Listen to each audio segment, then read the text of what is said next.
Assalamualaikum warahmatullahi wabarakatuh.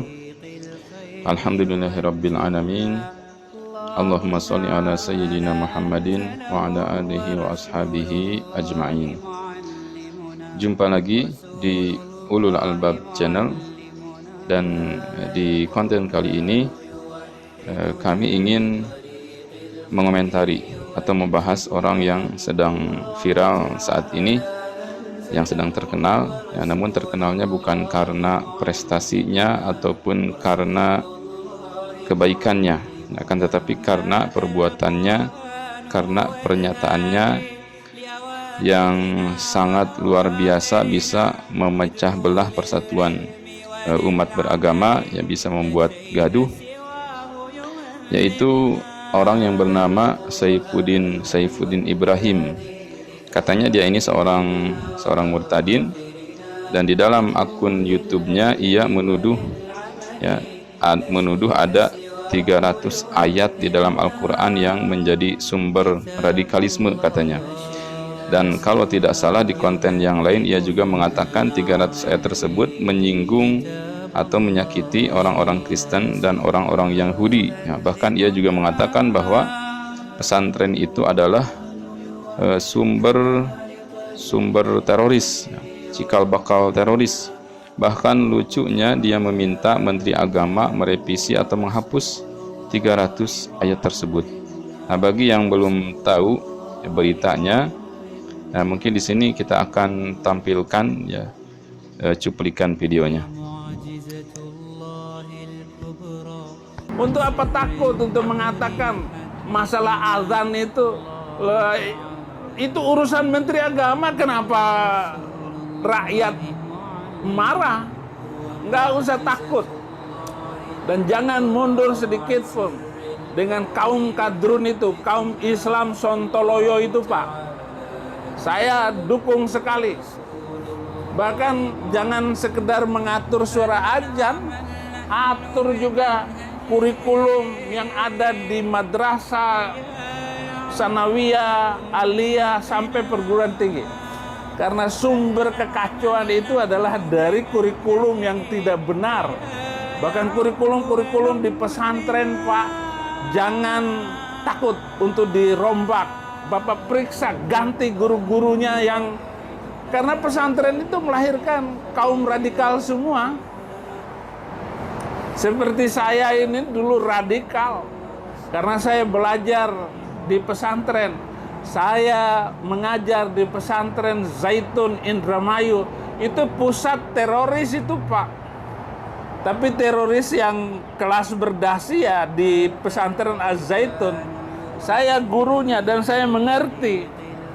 Bahkan kalau perlu, Pak, 300 ayat yang menjadi pemicu hidup intoleran, pemicu hidup radikal dan membenci orang lain karena beda agama, itu di skip atau direvisi atau dihapuskan dari Al-Quran Indonesia.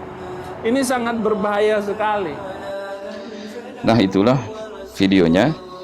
Jadi entah apa motivasinya ia membuat video semacam itu, yang akhirnya membuat ia kesulitan dan jadi buronan polisi, dan kemungkinan nasibnya seperti temannya yang sebelumnya. Memang sahabat-sahabat sekalian, banyak murtadin yang kemudian menjadi misionaris, menyerang Islam. Jadi mereka mempelajari Islam, kemudian menyerang Islam, menjelek-jelekan Islam, demi mendapatkan donasi atau istilah lainnya itu perpuluhan, seperti yang dilakukan oleh si KC yang sekarang sedang disidang dan sedang menunggu vonis katanya.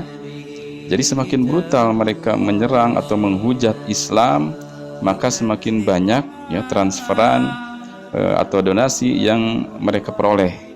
Jadi bayangkan betapa hinanya mereka demi mendapatkan uang, mereka menghujat Islam, agama yang diturunkan oleh Allah Subhanahu wa taala yang menciptakan mereka. Tapi sahabat-sahabat sekalian, umat Islam, kita tidak heran dengan fenomena seperti itu karena sudah Allah Subhanahu wa taala kabarkan di dalam Al-Qur'an bahwa orang-orang kafir akan menginfakkan atau mendonasikan harta mereka untuk menghalang-halangi manusia dari jalan Allah, ya, atau untuk menyesatkan manusia. Salah satunya di dalam Al-Qur'an surat Al-Anfal ayat ke-36, Allah Subhanahu wa taala berfirman, A'udzubillahi minasyaitonirrajim. Bismillahirrahmanirrahim. Innal ladzina kafaru yunfiquna amwalahum liyasuddu an sabilillah fasayunfiqunaha thumma takunu alaihim hasratan thumma yughlabun walladzina kafaru ila jahannam yuhsyarun. Ya, artinya sesungguhnya orang-orang kafir itu menginfakkan harta mereka untuk menghalang-halangi manusia dari jalan Allah. Mereka akan terus menginfakkan harta itu, kemudian mereka akan menyesal sendiri, dan akhirnya mereka akan dikalahkan, dan ke dalam neraka jahanamlah orang-orang kafir itu akan dikumpulkan. Jadi saking bencinya mereka kepada Islam sampai-sampai meminta 300 ayat dihapus, ya, padahal jangankan 300 ayat, satu ayat saja atau bahkan satu huruf saja, ya, seandainya semua jin dan semua manusia bergabung, ya, bekerja sama untuk menghapuskan satu huruf saja dari Al-Quran, niscaya mereka tidak akan sanggup, ya. Kenapa? Karena Allah sudah menjamin Al-Quran itu dijaga kesuciannya, keasliannya langsung oleh Allah Subhanahu wa ta'ala, sehingga mustahil Al-Quran itu bisa dikurangi, bisa ditambah ataupun dirubah walaupun hanya satu huruf. Nah, jaminannya Allah Subhanahu wa ta'ala firmankan langsung di dalam Al-Quran surat Al-Hijr ayat ke-9. Allah Subhanahu wa ta'ala berfirman, Inna nahnu nazzalna dzikra wa inna lahu lahafizun. Sesungguhnya kamilah, ya, maksudnya Allah yang menurunkan az-zikra, maksudnya adalah Al-Quran, dan sesungguhnya kamilah yang benar-benar menjaganya, benar-benar memeliharanya. Jadi di dalam Al-Quran, ya, jelas ada jaminan kemurnian Al-Quran, kesucian Al-Quran, tidak akan bisa dirubah. Nah, sedangkan di kitab-kitab yang lain kita tidak tahu, ya, apakah ada jaminan seperti itu. Dan ketika Al-Quran meluruskan penyimpangan-penyimpangan yang dilakukan oleh umat manusia, maka itu sangatlah wajar, karena tidak mungkin Tuhan yang benar membiarkan manusia, ya, membiarkan makhluknya menyembah berhala, menyembah setan, menyembah sesama manusia atau makhluk yang lainnya. Salah satu bukti bahwa Islam agama yang benar yaitu dengan meluruskan penyimpangan-penyimpangan yang dilakukan oleh umat manusia agar mereka kembali kepada jalan yang benar, yaitu menyembah Tuhan yang benar, yaitu Allah Subhanahu wa ta'ala.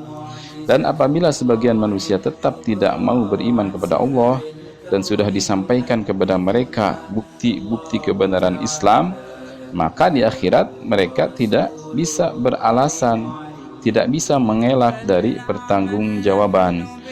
Allah Subhanahu wa ta'ala berfirman di dalam Al-Quran surat Al-Mulk dari ayat ke-8 sampai ayat ke-10.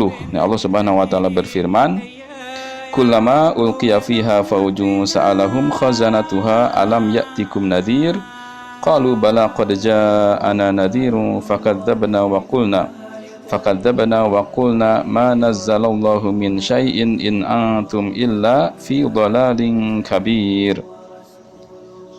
Setiap kali ada sekumpulan orang-orang kafir dilemparkan ke dalamnya, maksudnya ke dalam neraka jahanam, maka penjaga-penjaga neraka itu bertanya kepada mereka, apakah belum pernah ada orang yang datang memberikan peringatan kepadamu ketika di dunia? Nah, maka mereka menjawab, benar, sungguh seorang pemberi peringatan telah datang kepada kami, tetapi kami mendustakannya dan kami mengatakan Allah tidak menurunkan sesuatu apapun. Kamu sebenarnya di dalam kesesatan yang besar. Lalu di ayat 10-nya kata Allah, wa qalu law kunna nasma'u aw na'qilu ma kunna fi ashabis sa'ir. Ya, lalu orang-orang kafir tersebut berkata, sekiranya dahulu kami mau mendengarkan atau memikirkan peringatan itu, tentulah kami tidak termasuk penghuni neraka yang menyala-nyala. Jadi ketika Allah Subhanahu wa taala memberikan peringatan ya dan meluruskan penyimpangan-penyimpangan yang dilakukan oleh manusia, nah seharusnya manusia mendengarkan dan memikirkan peringatan tersebut.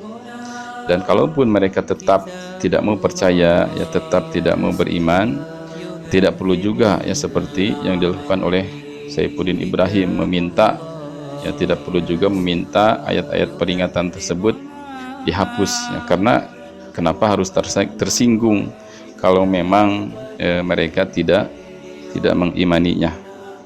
Nah, sahabat-sahabat yang dimuliakan oleh Allah Subhanahu wa taala, mudah-mudahan Allah Subhanahu wa taala senantiasa menuntun kita, membimbing kita, memberikan hidayah kepada kita, dan juga menetapkan kita di dalam iman Islam, ya meneguhkan keimanan kita hingga kita kembali kepada Allah Subhanahu wa taala. Itu saja, semoga bermanfaat. Wallahu a'lam bishawab.